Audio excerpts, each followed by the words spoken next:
Okay, Elizabeth is an emerita professor of art at Cal State Long Beach. She has a Master of Fine Arts in Painting and Photography, a PhD in Art Educational Theory from Claremont Graduate University, recipient of a traditional Fulbright Scholar Fellowship at the University of Iceland. That's about as far away from here as you can get, at least temperature-wise, in 2004. And her activities in environmental education through art have led to numerous lectures at international conferences in Finland, Iceland, at least you're going to the cold areas there, Portugal, New York, and other U.S. Cities. Her works have been exhibited internationally and are widely collected. And she divides her time between Reno, Nevada, and June Lake, California, where she teaches photography workshops for the Mono Lake Committee and other groups. So let me pass this over now to Elizabeth so she can talk to us about Mono Lake. Thank you, Sandy. Thank you, Sandy. That was lovely. I'm supposed to stand in this one spot for Mark back there, but now they've got me so wired up I couldn't move if I wanted to. So hopefully I won't be getting you too confused. Well, this is an overview of Mono Lake from up by the log cabin mine, those of you that may know Mono Lake. And it's been, as most of you probably know, it's been a model of for environmental struggles with water in this country. I first became aware of it as a child, back when there was actually a marina. I know. Yeah, I'm that old. And I tried to always get my parents to stop. We were on our way to Bodie, or, my dad was a fisherman, and he kept saying, no, there's no fish in that lake. We're not going there. And I said, but there's a marina, Dad. There's a marina. There's got to be fish. And no. So I always really wanted to spend a lot of time there. When I finally could come back, I looked for that marina. Of course, it was gone. This is what's left of it here. And it's now totally out. That's gone. So, but as an undergraduate, and this is me back in the undergraduate days, very idealistic, I had majored in archaeology, like Sandy, and was taking photography as an adjunct because we needed to have an extra skill. Something like scientific illustration or computer programming. Back then, it was really amazing if you had computer programming skills. But I opted for photography and took sites all up and down the coast. This is in Washington, around the Vancouver area, where some of you may be old enough to remember the D.B. Cooper story. This is where some of the money was found. And we were excavating because it was along the Columbia River floodplain and it was going to be flooded. So that's where this is. And then down to Coachella Valley, where the new archaeology was being implemented, and the new archaeology back in the 1970s meant that you did computer plots here and there. It's now the antiquated photography because they do sonar rather than experimental plots. And here I am trying to get a tan with my pale skin. It is possible, but hard. So through a series of personal life changes, ended up taking that photography more seriously. I couldn't get a job in archaeology and my personal life was a mess.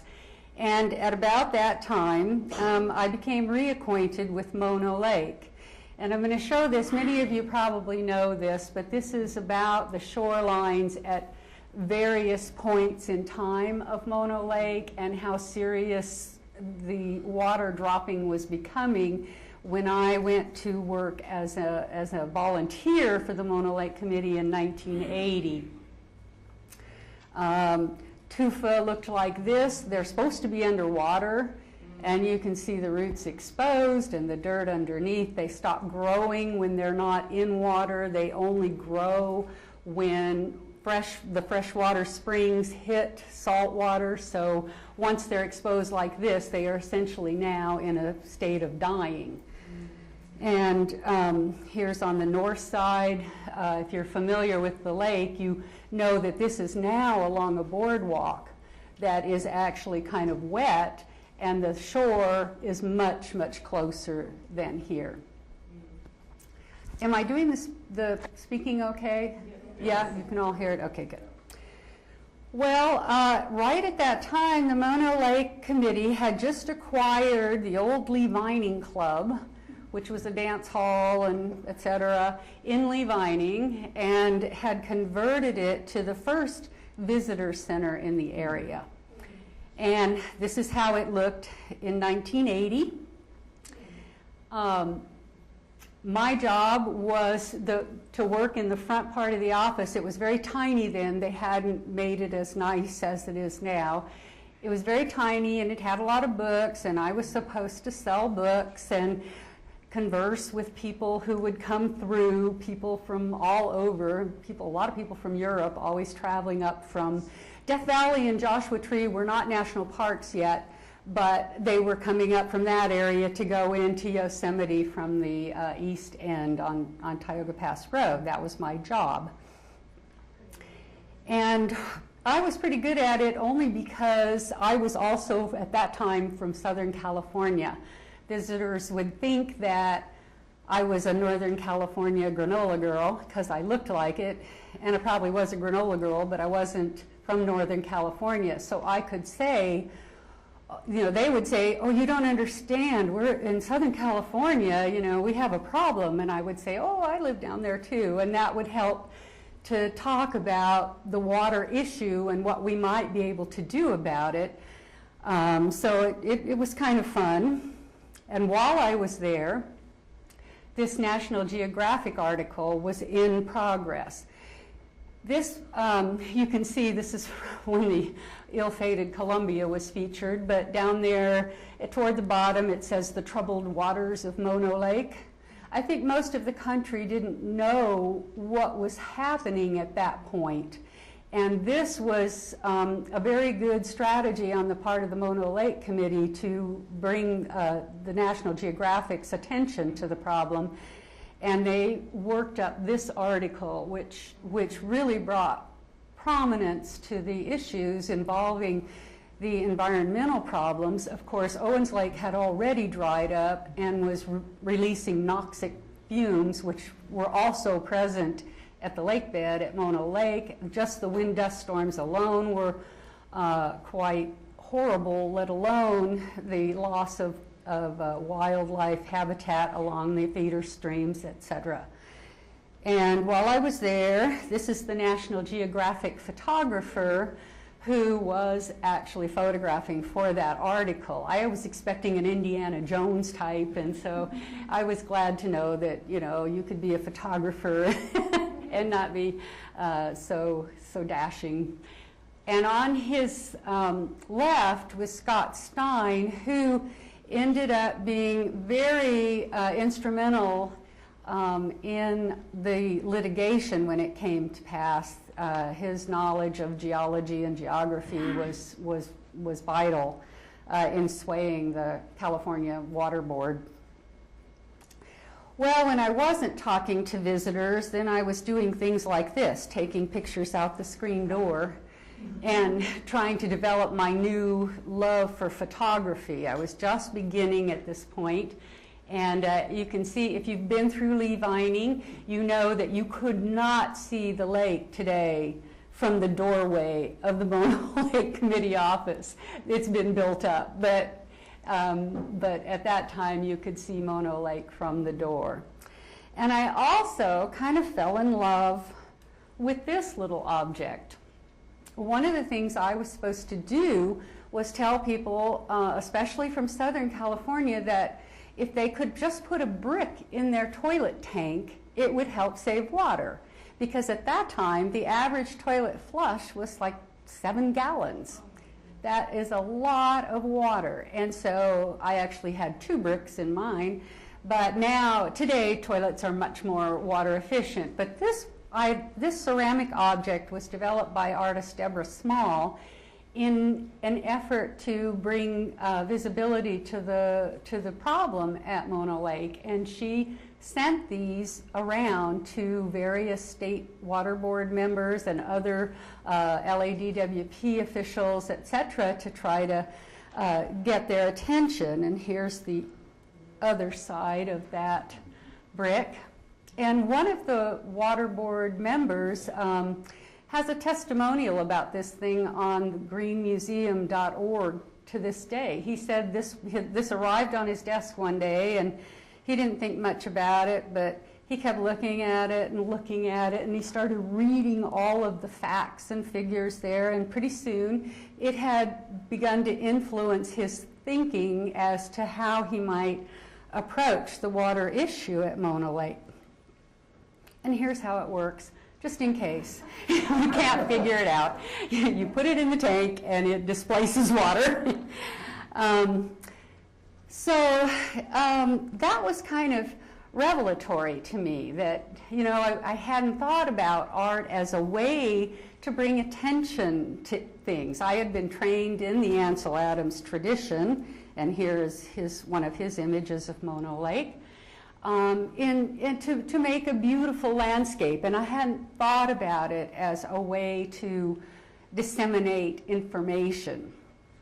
Here's another one of Adams' images. This one is very famous. And so that led me to think about, to be a little more deliberate about what I was going to try to do in photography, to think about it. And in that same year, an exhibition was put up at the Natural History Museum at USC about Mono Lake. And it featured people like Ansel Adams, historical photographs, etc. But one of the arguments that came out against it at the time by critics was, well, these are so beautiful, how does anybody know there's a problem? And this became sort of a problem for photographers as well, who were interested in the environment but also knew that people liked beautiful photographs. So, and this is, by the way, Brett Weston's image at Mono Lake. And so these were the kinds of images that were being featured in this exhibition. The critic, the one critic that I had read said this image by Ted Orland was a better representation of what the problems were at that time. And so this whole argument began about, and in my head began about, well, what do you do? You've got this beautiful place, but yet it's also in peril. Well, I heard the other side of the argument from the photographer Richard Mizerock, who was not featured in that exhibition. This is his image, though, at Mono Lake. And he said, well, you need beauty to bring people to the table. And that's how you can begin the discourse about what might be problematic. So I was trying to do things at that time like this, where I did tufa portraits and tried to hand paint them with oils in a rather off color or something, to try to give the idea that something was not right at Mono Lake. And I began my teaching career in photography about then as well, and I brought classes up to Mono Lake on field trips. Here's the campsite of one group. You can see they were a bunch of slobs. We're in the mid-'80s now.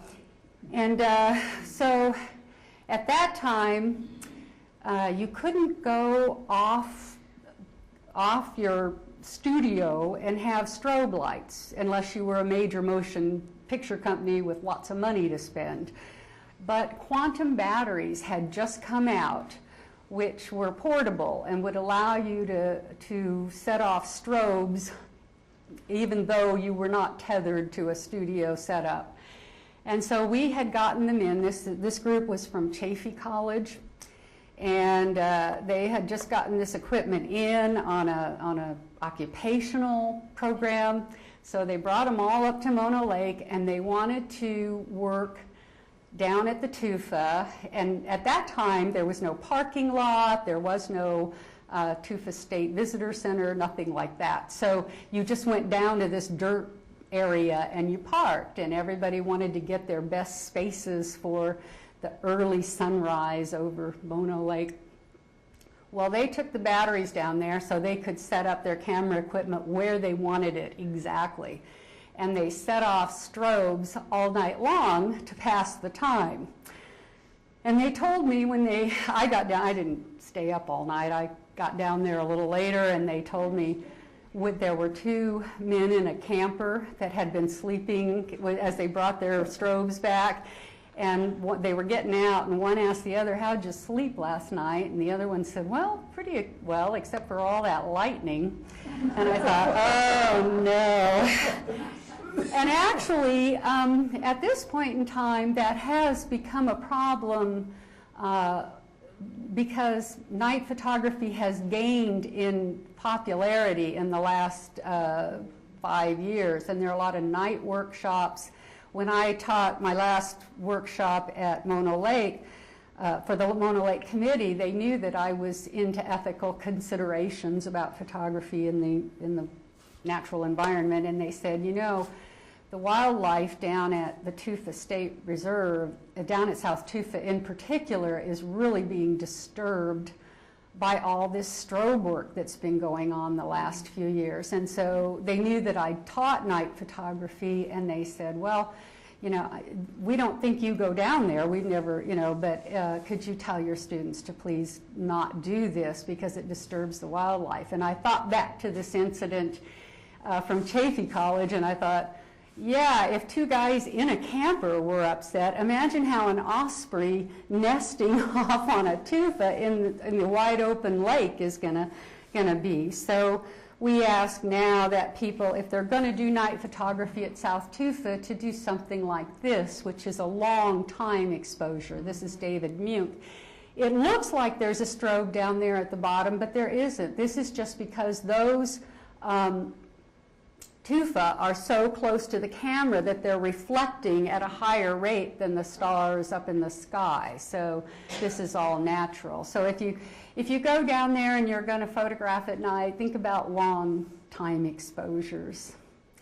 As a way to continue my efforts, though, myself, with this idea of art having an impact, and of course now we're into a kind of a conceptual area in art.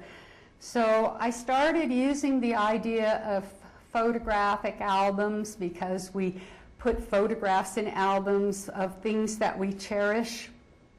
And I thought, well, I'll put pictures. You can see there's a tufa out in the water. What I did was put these onto studio proof paper, and this is paper that will make an image right away upon exposure. It doesn't need development. And some of you may have gotten from old portrait studios a little folder when you had your portrait made, and all of the pictures, they told you to just open it up and look at it so you could choose the pose you wanted, but to close it back up because it would eventually get dark. Yeah, well, that's this kind of paper, and it does. It goes to black. If the emulsion's strong enough, however, it actually hits a bell curve of exposure and will start coming back in reverse. If the paper's really old, it may not do that. But so I put these in and called them vanishing points, and if people kept opening the album, then the image would start to fade away, and I called it vanishing points. I could tell which images were looked at the most. It seemed like people kind of opened the first 2 or 3 pages, but never really got to the bottom. So, and the photographers didn't tell you the whole truth. You really can fix this paper. So you could take those images they made on this paper and put it in Fixer, and you'd have an image. Wouldn't be as nice as the ones they make, but. And then I was teaching down in Southern California, and I found out that the Tufa State Reserve had been enacted that would hopefully keep the tufa from, you know, vanishing, trying to protect them more. that's when they started thinking about building boardwalks through them and that kind of thing. So I was in keeping with the idea of the photograph as a record of something we treasure. I made some tufa portraits on a kind of a charcoal paper, and then oil paints that could hold metallics had just come out. They had never formulated them really well. The metal's always clumped up. But you could get acrylics that would in fact, give you a nice metal sheen. And for the first time, they came up with something that could be utilized in oil. All the Renaissance artists used gold leaf for that reason. They didn't actually have oils with gold in them.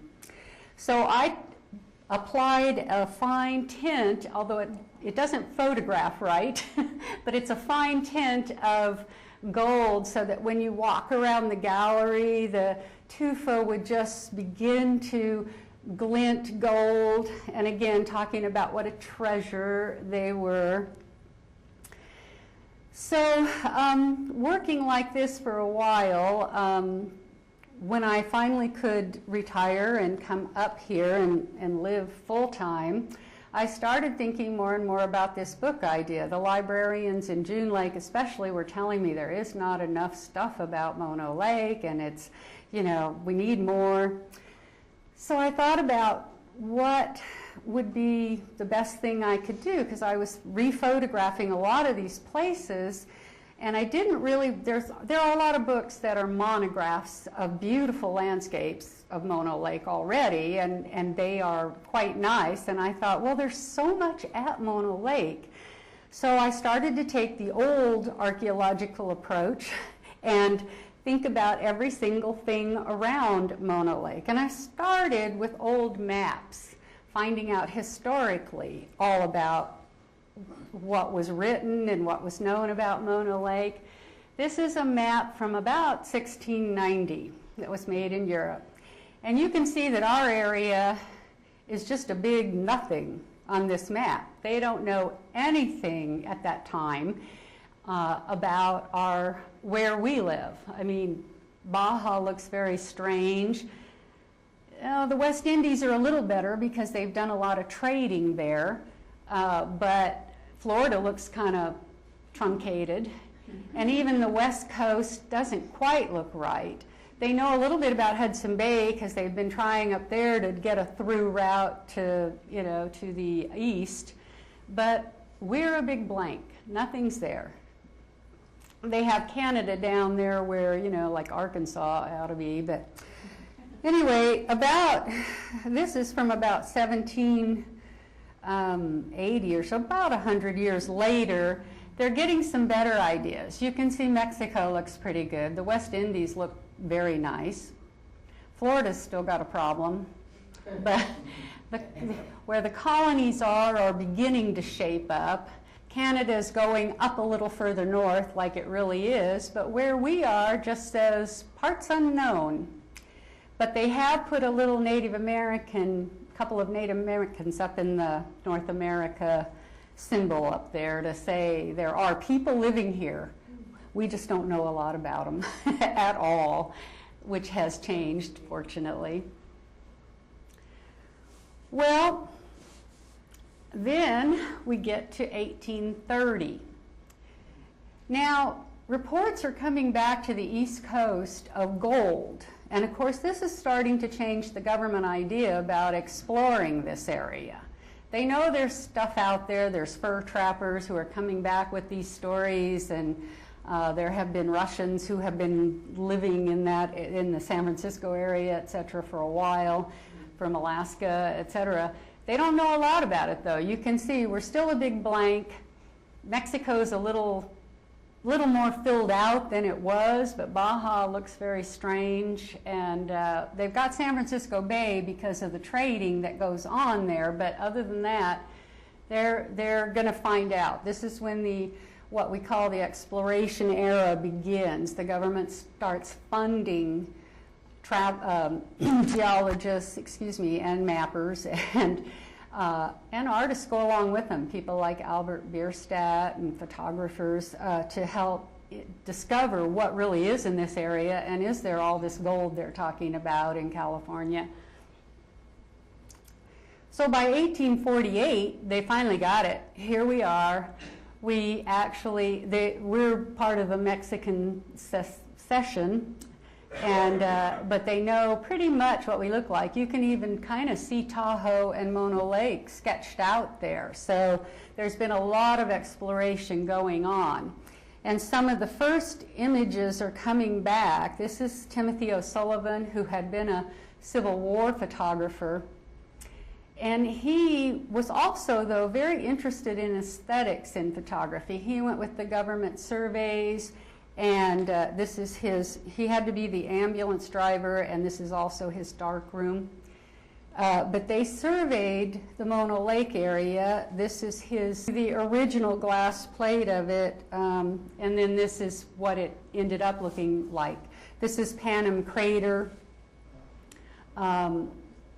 And he was very interested in aesthetics, and kind of his aesthetics in black and white photography are still holding and influential today. He was known as a Civil War photographer to actually move corpses on the battlefield so that it would draw your eye into the picture when he was photographing the aftermath of a battle. But his images are some of the first of Mono Lake that we have photographically. But I also thought not just about history, but about pop culture and what happens pop culturally, shall we say, to impact people's thinking about a place. One of the first movies out about our corridor here was Chinatown, and this is from 1974. This is considered Roman Polanski's masterpiece. And the crux, you can see the splash down at the bottom. Of course, the surprise, well, there are two big surprises. The one, though, that was the crux of all of the goings-on, of course, was the water grab in the early 20th century. That turned out to be what was so vital politically to everybody in this film. And it was another awakening for me about how art could talk about issues. I was really impressed with this. They were mostly talking about what had gone on in Owens Valley and the drying up in Owens Valley, but they were, at that time, water rights were being purchased for the feeder streams to Mono Lake as well. And so it became quite an issue. This film was, if you haven't ever watched this, you may find it pretty intriguing. But then there were movies made at Mono Lake. The first one of big import was Fairwind to Java from the early 1950s. And what was interesting is that this is one of the first movies that went off location from Hollywood to film. And they used some of the islands in Mono Lake as volcanoes. You can see here. There were sets that are still seen in the lake. There's still the remains of these movie sets that were built. At that time, they didn't have to clear them off the way they would now. And so you can still see them. But they set all these garbage cans around the island and then filled them with gasoline to create the explosion that was supposed to be taking place. And this island is still called Krakatoa out at Mono Lake because that's what it was standing in for. Then, of course, the best known film at Mono Lake was Clint Eastwood's High Plains Drifter. He used Mono Lake because it looked so weird to him. It had a very odd look to it, so he chose it as the scene for his first kind of surrealistic Western. It was a little beyond the spaghetti Western in its noirish look. He had, in the daytime, everything looked parched and burnt. Here he is heading down to Lago. And you can see Paoha Island in the background, the White Island. And it looked very parched in the daytime, and then he set up a very noirish palette at nighttime. It was a very odd approach to Westerns at that time, very, very new. And then here's Lago painted red, and you can begin to see some of the tufa down along behind the buildings. Then music was another thing that was fairly interesting at Mono Lake. This is Pink Floyd's Wish You Were Here album from 1975. It began to bring visibility because it entailed 4 earth elements, and they chose Mono Lake to do the water element. The famous splashless diver image, which is still, you can still buy these t-shirts today of the splashless diver at South Tufa. It was quite, there were postcards that came in the album that you could send out to your friends of the splashless diver at Mono Lake. And here's a particularly garish one, but it's still using the same image.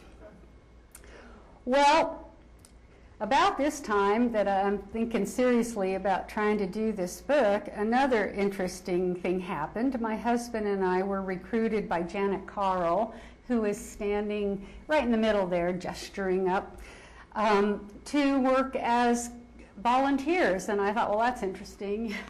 Back in 1980, I was a volunteer, and she took us around to so many things. We had a training for volunteering.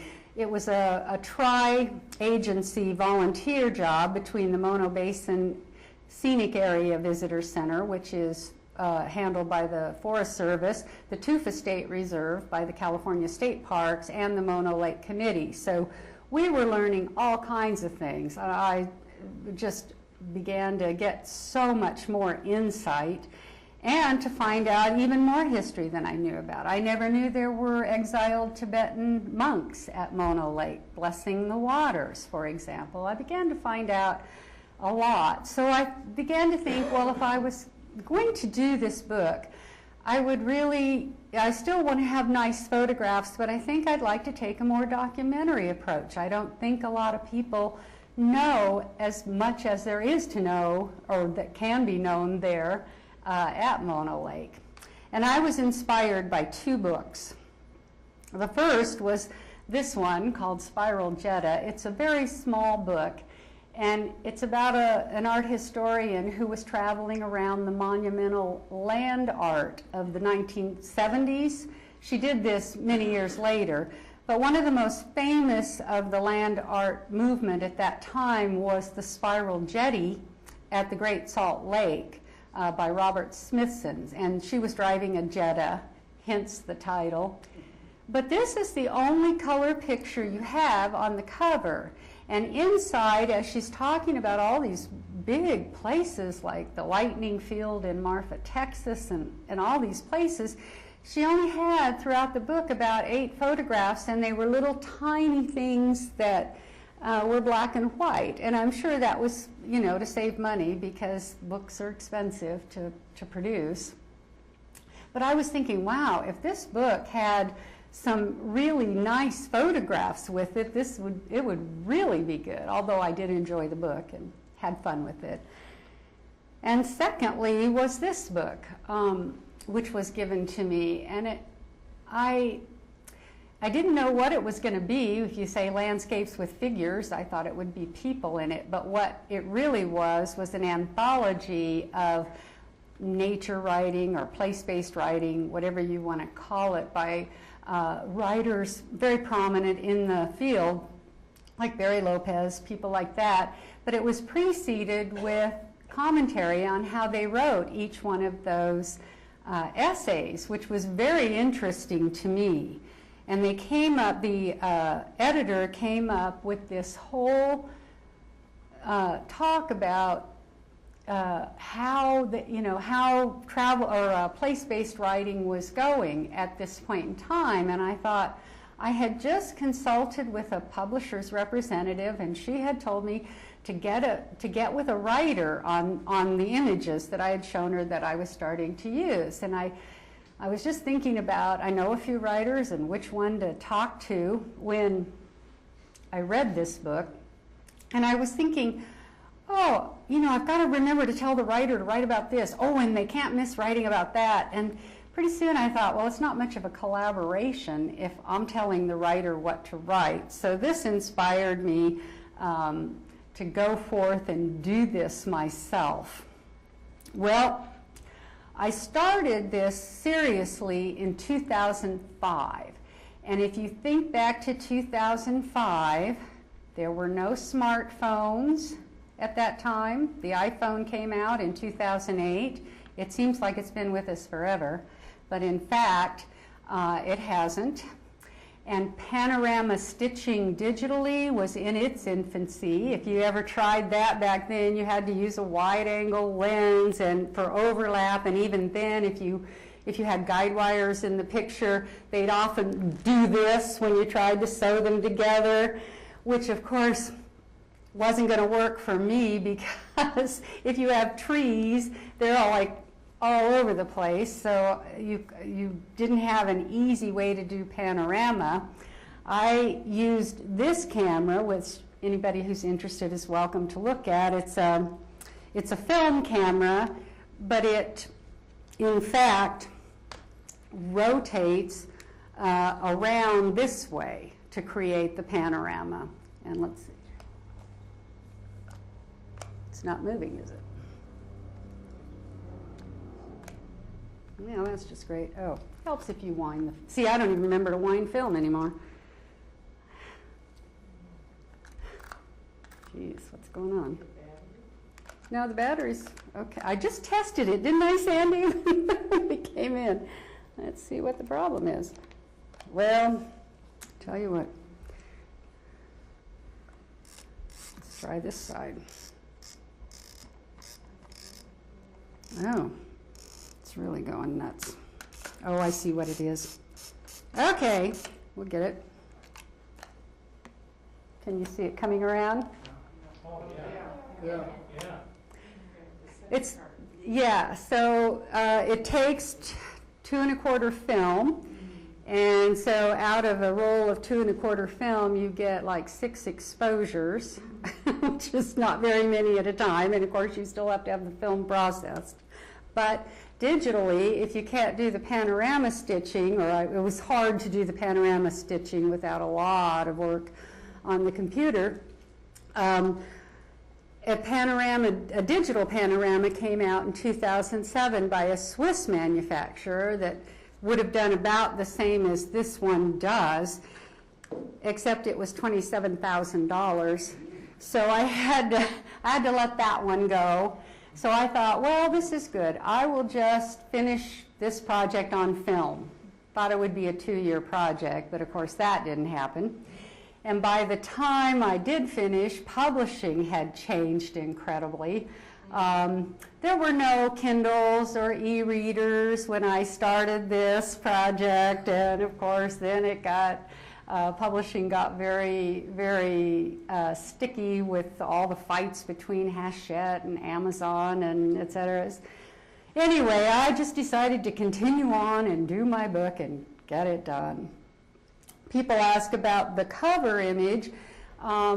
That is it up over the counter at the Visitor Center in Lee Vining. It was, John Kazmierski was the director then, and he had asked me, they needed a new mural because people would come in and ask where the best tufa are, and they need something to point. They say South Tufa, and they would point to the mural, and the mural they had was fading away because of the skylights that are in the Visitor Center. So he had asked me to do a new image for the mural, and either a sunset or a sunrise. Well, I went there because I don't like to get up early anymore. I'm too old or something. I tried to do one in the afternoon. There's a little closer view of it. But we went down, this was in March, and we got down to South Tufa. My husband accompanied me and set up, and there were, if you look at this, There are, in amongst the tufa, you can see little red and hot pink dots, etc. Those are all people, all set up with cameras everywhere. And so I thought, okay, well, I'm going to have to get up at dark 30, and we did do that, but that's how that image that's on the cover of the book came about. So there's the saga of the art at Mono Lake, and I'd like to take any questions. I did want to say one more thing, that this in fact did influence the way I approached art. I started making artist's book. This was just came down from an exhibition in Denver about they called it Creation Care Water. It was all about drought landscapes, and these are lakes all around this area, Washoe Lake, Walker Lake, into a book form, which was to emulate old postcard wallets. You might remember all those pristine pictures when you travel you can pick up, so it was supposed to emulate that. So it's had an influence, and there's the image that I used in there from Mono Lake.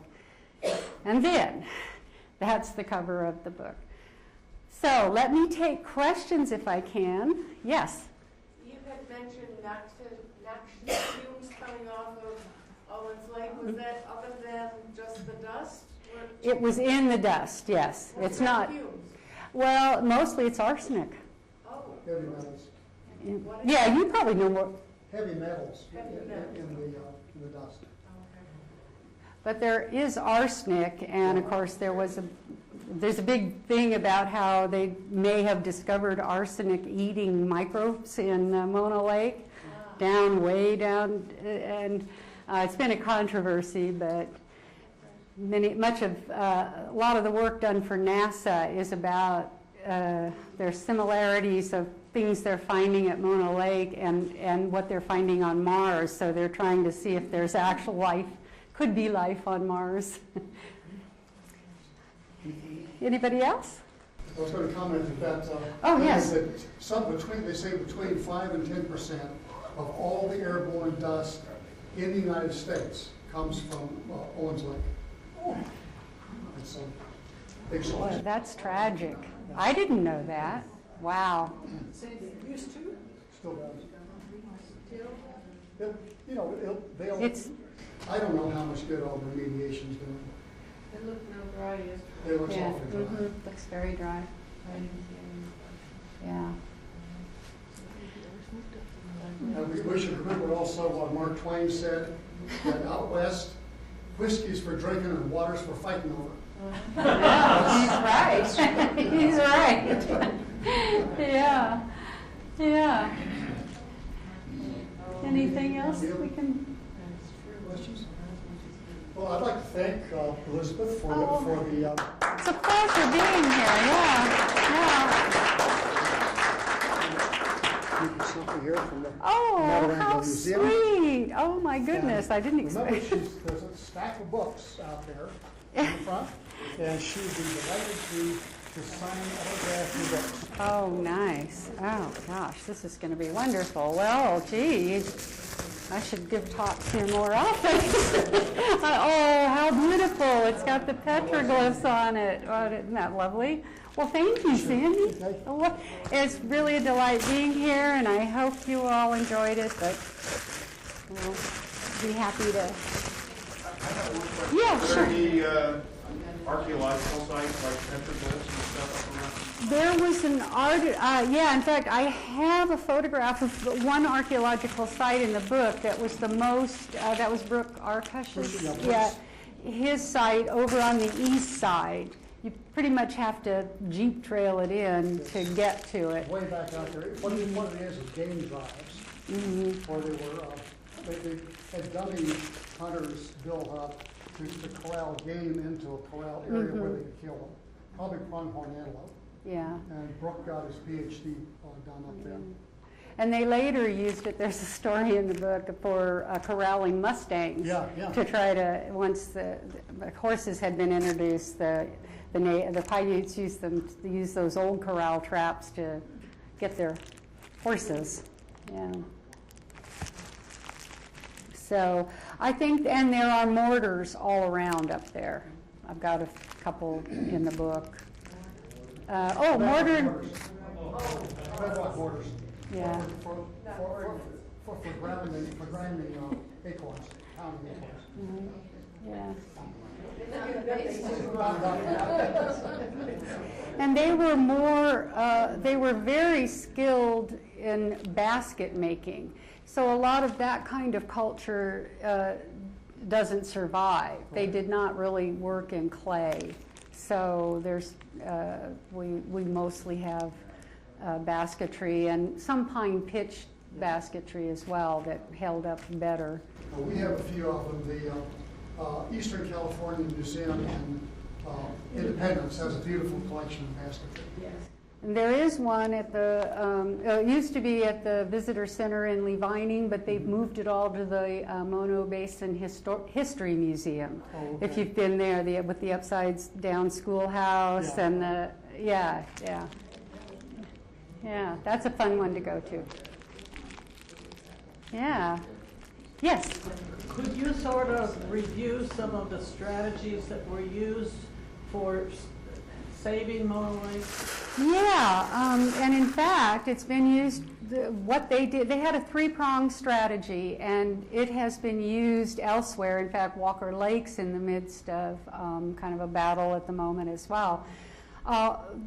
They first and foremost wanted to educate the public because a lot of people just didn't know about the situation, and that's what was so important about that National Geographic article that came out in 1981.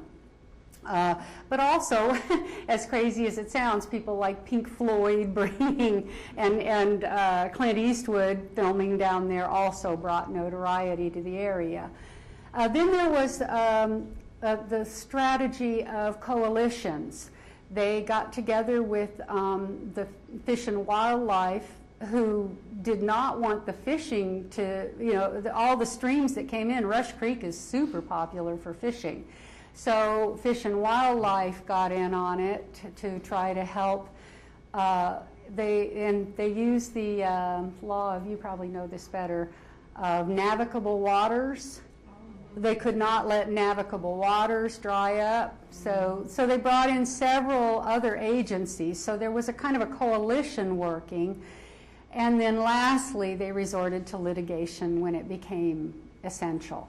So, but the public, just making the public aware of what was, this was learned with the national park system, that people couldn't care about something they didn't know about. Why would you care about Yellowstone or having that resource available to the American people if you don't know about it? So that's how the national park system came into being, was understanding that you had to help people to become familiar with these places, and then they'd want to save them. So that was, they went up and down the state with a slideshow that they showed everywhere to try to bring attention to Mono Lake and let people know that this even existed. That was that and the coalition idea, bringing other agencies on board with trying to save it for other reasons, were the major things they wanted to do. And then the litigation with the water board came up was finally settled in '94, that Mono Lake should be preserved to a certain level. It has dropped for the first time below an acceptable level this year not because of stream diversions, but because of the drought. It's very sad to see, but. I was going to point out she had a picture in there of the National Geographic photographer with Scott Stein. Stein is a professor at Cal State Hayward. I think he still is. His specialty is groundwater hydrology of the middle Holocene up to the present. He was the one who did all of the work radiocarbon dating of stumps around Mono Lake. Yeah, and he's published a whole lot of scientific papers about Mono Lake, basically building the scientific basis on which the arguments can be built. And he also dug me out of the sand dunes on the east side. I got stuck. He's good with a shovel. Yeah. Yeah. Okay, well, thank you. Well, thank you for coming, all of you. Wow, this is really nice, Sandy. Thank you.